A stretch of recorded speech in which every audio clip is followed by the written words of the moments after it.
guys, Glenn here, and this is going to be a Sony Vegas tutorial. Figured I would start off my tutorials with, start off pretty simple and basic. A lot of people already know how to do this effect or transition, I should say.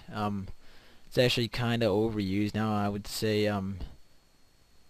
I think the first time I ever seen it was when I used it in Demo's Nasty's trailer a long time ago. I had not seen anybody use it before that, so it's as you saw before this tutorial, it's the slide transition. A lot of people do it now.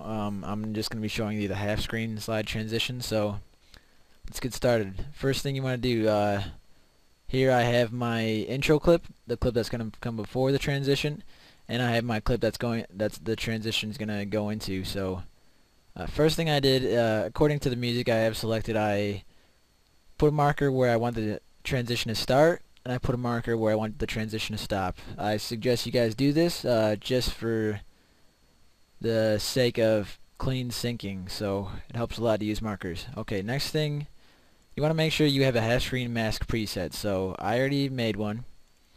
What you do is you mask a rectangle, out of the half screen, either the top or the bottom. I did top, and you want to save that. So we're not going to use that yet though, so just make sure you make a half screen mask, top or bottom, and then save it as a preset. I saved mine titled as half screen.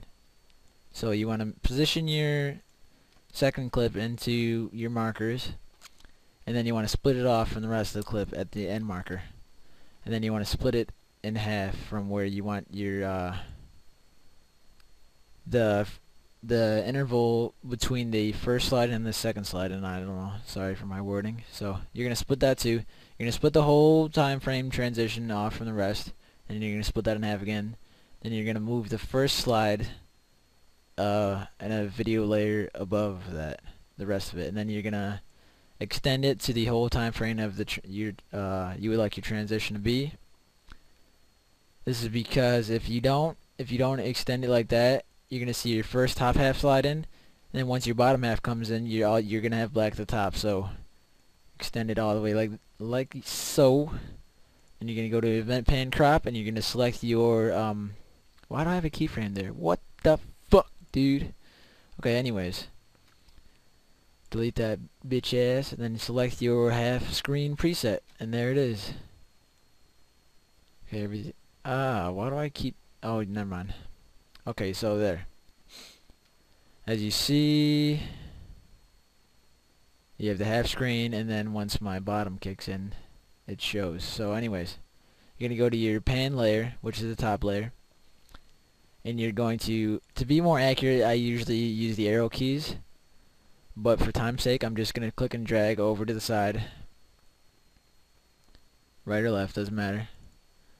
Then a lot of people who do this transition, I see them a lot, they do it really slow and it looks really dumb and not even cool. So the quicker you do it, it's more clean and it just looks better, it syncs better to the music. Unless you have like, yeah, I suggest only using this to a fast pace like sync in song. So let's see how that looked.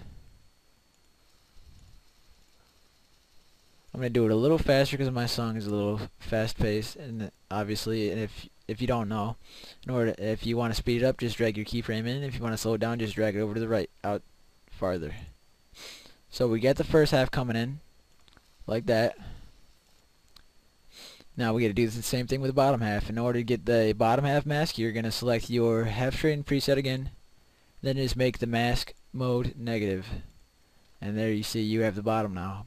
We're going to go back up to our pan, and we're going to go the other way. Like so.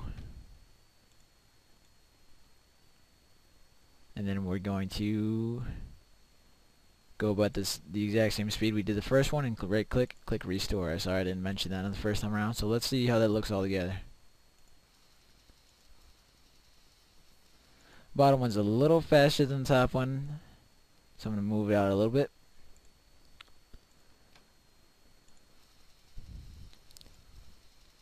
So we have the transition done there now. Next thing we want to do is, it looks kind of boring, just like that. To make it fade in a little better, I'm going to put a horizontal Gaussian blur on each transition. So, and we're going to keyframe that. So we're going to go up to our presets, go to Gaussian blur, reset to none. We're going to take the horizontal range up a little bit from the beginning, and then as it comes in, you want to, right when it finishes, I'm sorry, my computer is slightly lagging. Right when it finishes, you want to put it back to 0. There you go. And then you're going to do the same thing with your bottom layer. Crank up the horizontal a little bit. And once it finishes, turn it down. I may have put those Gaussian blurs a little high, so looks alright though. So a lot of people do this transition with new blue effects, which makes this Gaussian blur thing, it kind of does it automatically, but that's if you want to do it on your own. So that's about it. Just make sure you have your timing right. That's the transition right there. Make sure you sync it good. Use markers then you're syncing. I really suggest it. Gaussian blur makes it look more clean. Make sure it's a quick, clean transition. If you do it slow, it's going to look kind of dumb.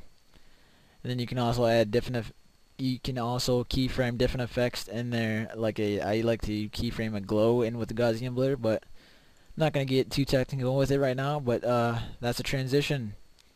That's it. I know pretty basic for the first one, but as I go, I'm going to start getting more technical. I'm going to do some After Effects, some Photoshop, some 3D Max, and maybe some Cinema 4D. So if you guys want any other transitions you guys want to see, leave a comment, and I'd like to see how you guys, if you guys give these tutorials a try, upload a post this video response. I'll critique you guys. I'll tell you how I did. So yeah.